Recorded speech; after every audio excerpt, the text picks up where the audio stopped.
இந்தியாவிற்கே ஒரு அவமானம். பெண்களுக்கு ஆட்சி அதிகாரம் வருகின்ற சட்டத்தை திமுக தடுத்து நிறுத்தி இருக்கிறது என்றால் தமிழ்நாட்டில் உள்ள அத்துணை பெண்களும் திமுகவை புறக்கணியுங்கள், புறக்கணியுங்கள். தாய்மார்களுக்கு எதிராக வாக்களித்து பெண்களுடைய குரல் பாராளுமன்றத்தில் சட்டமன்றத்தில் வரக்கூடாது நினைத்த திராவிட முன்னேற்ற கழகத்துக்கும் காங்கிரசுக்கும் தருமபுரியில ஒரு தாய்மார் கூட நீங்க ஓட்டு போடக்கூடாதுன்னு அன்போடு கேட்டுக்கொள்கின்றேன். பெண்களுக்கு அநீதி இழைத்துவிட்டு அதை கொண்டாடும் முதலமைச்சரை நாங்கள் தீர்க்கமாக எதிர்க்கிறோம். இது மன்னிக்க முடியாத குற்றம். ஓஹோ, நேற்று தோற்கடிக்கப்பட்டது பெண்கள் மசோதா. பெண்களுக்கு 33% இடஒதுக்கீடு கிடைக்கக்கூடாதுன்னு தான் எதிர்கட்சிகள் எல்லாரும் சேர்ந்து எதிர்த்து ஓட்டு போட்டாங்க. சரி, இது என்ன பிரமாதம்? இது விட பெசலைட் ஒன்னு இருக்கு. That the bill to amend the Women's Reservation Act failed to clear a key hurdle. Who suffers, viewers? It's the women in this country. And history will record tonight. History will record. They have defeated the Women's Reservation Bill.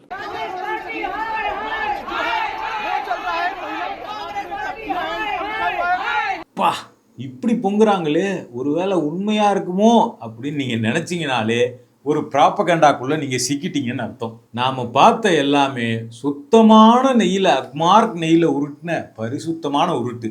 ஆக்சுவலா மகளிர் இடஒதுக்கீடு மசோதா அப்படிங்கிறது தோற்கடிக்கலாம் படலை. பெண்களுக்கு 33% இடஒதுக்கீடு அளிக்கக்கூடிய அந்த மசோதாங்கிறது 2023 பார்லிமெண்ட்ல அனைத்து கட்சிகளின் ஆதரவோடு நிறைவேற்றப்பட்டுடுச்சு. ஸோ அனைத்து கட்சிகள் அப்படின்னா எதிர்கட்சிகளும் சேர்ந்து ஆதரிச்சு அந்த மசோதாவை நிறைவேற்றினாங்க.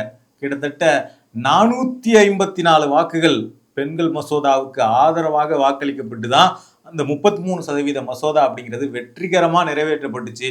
ராஜ்யசபாவில் ஒருமித்த கருத்தோடு எதிர்ப்பே இல்லாம அந்த மசோதா நிறைவேற்றப்பட்டுச்சு. மோடி வெற்றி வெற்றி வெற்றி வெற்றின்னு அன்னைக்கு முழங்கினாரு.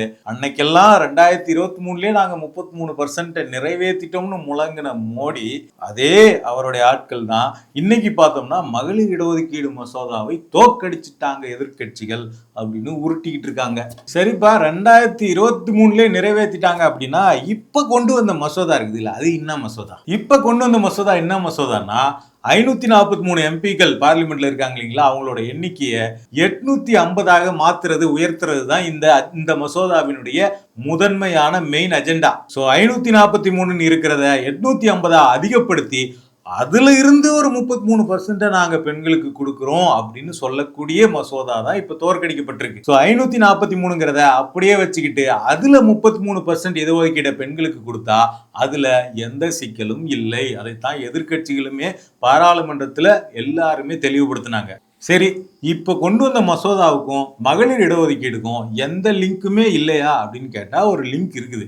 அது என்ன அப்படின்னா 2023 மகளிர் மசோதா நிறைவேற்றப்பட்டுச்சு இல்லைங்களா, அதுலயே ஒரு சூட்சமும் இருக்கு. அதுல என்ன சொல்லியிருந்தாங்க அப்படின்னா 33% நாங்க பெண்களுக்கு கொடுக்க போறோம், அது கன்ஃபார்ம். ஆனா எப்ப கொடுப்போம்? இப்போ உடனே கொடுக்க மாட்டோம். எப்ப கொடுப்போம் அப்படின்னா அடுத்ததா ஒரு சென்சஸ் நடந்து முடிஞ்சு, அந்த சென்சஸ்க்கு அப்புறம் இந்த டீலிமிட்டேஷன் ப்ராசஸ் நடந்து முடிஞ்சு அதுக்கப்புறம் இடஒதுக்கீடு கொடுப்போம். So reservation of seats for women in the house of the people shall come into effect after an exercise of delimitation. இப்படி ஒரு ட்விஸ்ட் அதுல வச்சாங்க. இந்த ட்விஸ்ட்டுக்கு பார்த்தோம்னா அப்பவே கடுமையான எதிர்ப்புகள் தென் மாநிலங்கள்ல இருந்து பதிவு செய்யப்பட்டுச்சு. ஏன்னா மகளிர் இடஒதுக்கீடு அப்படிங்கிறது ஒரு மசோதா, டீலிமிட்டேஷன் அப்படிங்கிறது தனி ப்ராசஸ். எதுக்கு இந்த ரெண்டுத்தையும் நீங்க ஒன்னா முடிச்சு போடுறீங்க அப்படின்னு சொல்லிட்டு அப்பவே தென் மாநிலங்கள்ல இருந்து கடுமையான எதிர்ப்பு தெரிவிக்கப்பட்டுச்சு.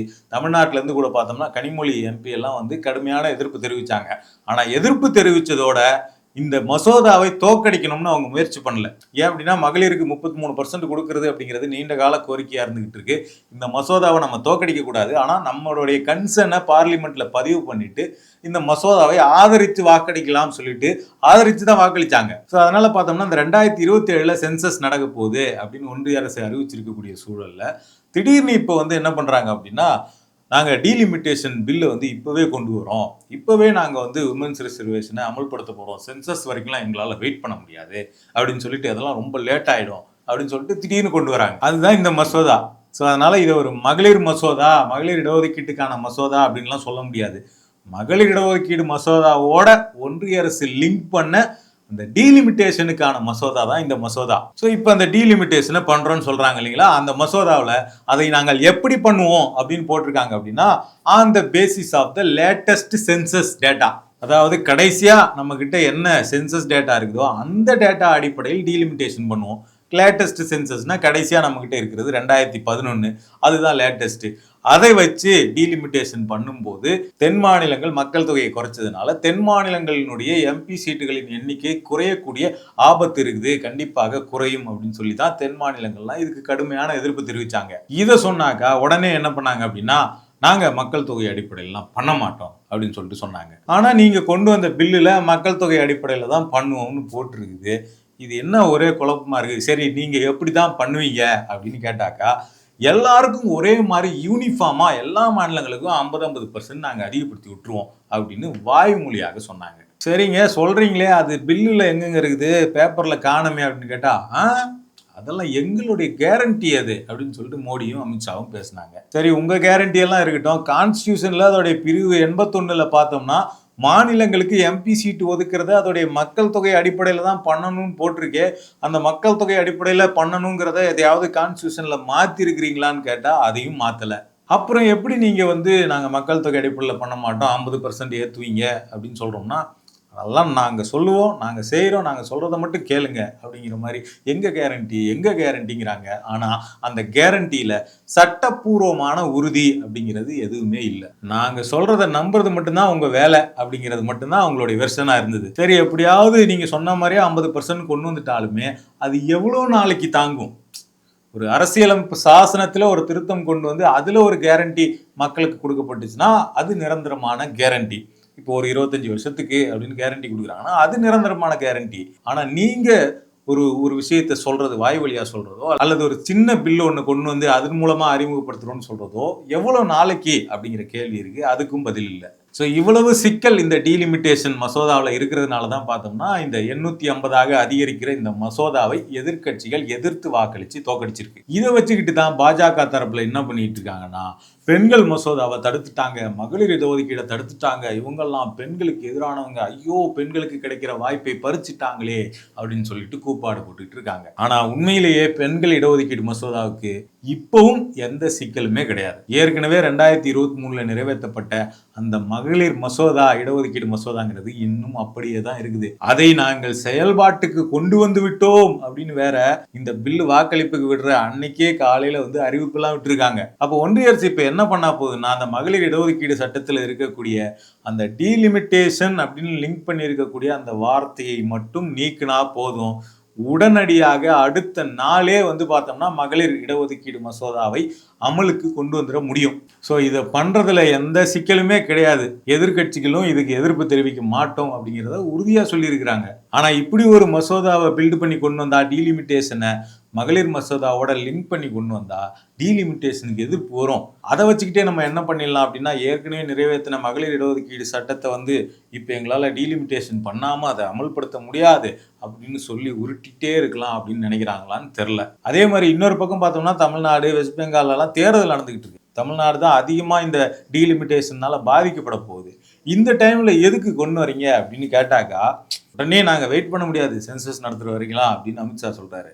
ஆனால் இன்னொரு பக்கம் அவரே சொல்கிறாரு, அகிலேஷ் யாதவ் பார்த்து, இப்போ நாங்கள் மாத்திர இந்த 850ங்கிற இன்க்ரீஸ் எல்லாம் 2029க்கு பிறகுதான் நடைமுறைக்கு வரும். 29 வரைக்கும் இப்போ இருக்கிற அதே எக்ஸிஸ்டிங் நம்பர் தான் இருக்கும், நீங்கள் ஒன்றும் கவலைப்பட வேண்டாம் அப்படின்னு சொல்கிறாரு. 29 வரைக்கும் எதுவுமே பண்ண மாட்டோம் அப்படின்னா அப்புறம் எதுக்கு இவ்வளோ அவசரமா, ஒரு மாத கேப் கூட கொடுக்காம எதுக்கு இவ்வளோ அவசரமா தேர்தல் நடக்கும்போதே கொண்டு வரீங்கன்னு கேட்டால் அதுக்கும் பதில் இல்லை. ஸோ இப்போ உண்மையிலேயே பாஜக அவங்களுடைய எம்பிக்கள் போராடுற மாதிரி, அவர்களுடைய தலைவர்கள் கடும் கோபத்தோடு அறிக்கைகள் விடுற மாதிரி, பேசுற மாதிரி, உண்மையிலேயே மகளிர் இடஒதுக்கீட்டின் மேல உண்மையிலேயே அக்கறை இருந்தது அப்படின்னா அதை இப்பவே அமலுக்கு கொண்டு வர முடியும். ஆனா அதை செய்யாம பெண்களுடைய வாய்ப்பை எதிர்கட்சிகள் பறிச்சிருச்சு அப்படின்னு பேசிக்கிட்டு இருக்கிறத பார்க்கும்போது, பெண்கள் இடஒதுக்கீடு மசோதா கொண்டு வர மாதிரி நாங்க காட்டுவோம், ஆனா அது ரிஜெக்ட் ஆகிற மாதிரி தான் கொண்டு வருவோம். அதுக்கு யார் காரணம்னா, நாங்கள் உங்களை நோக்கி, எதிர்கட்சிகளை நோக்கி கை காட்டுருவோம்னு ஒரு பிளேம் கேம் ஆடுற மாதிரி தான் இந்த மொத்த ப்ராசஸையும் பார்க்கும்போது பாஜக அரசு நமக்கு தோணுது. ஸோ இப்போவும் இந்த பெண்கள் மசோதாவுக்கான அந்த பால் அப்படிங்கிறது பாஜகவினுடைய கையில், அவங்க கோர்ட்டில் தான் இருக்குது. ஆனால் அதை நடைமுறைக்கு கொண்டு வர பொலிட்டிக்கல் வில் அப்படிங்கிறது பாஜகவுக்கு இருக்குதா இல்லையா அப்படிங்கிறது தான் அடிப்படையான கேள்வி. அதே மாதிரி இன்னொரு கடைசியாக முக்கியமான விஷயம் என்ன அப்படின்னா, இந்த டீலிமிட்டேஷன் மசோதா தோற்கடிக்கப்பட்டுடுச்சு அப்படிங்கிறதுனாலேயே தமிழ்நாட்டுக்கு வரக்கூடிய டீலிமிட்டேஷனால் வரக்கூடிய ஆபத்து முற்று முழுதாக தடுக்கப்பட்டு விட்டதா அப்படின்னு கேட்டா இல்லை அப்படிங்கிறது தான் அதுக்கான பதில்.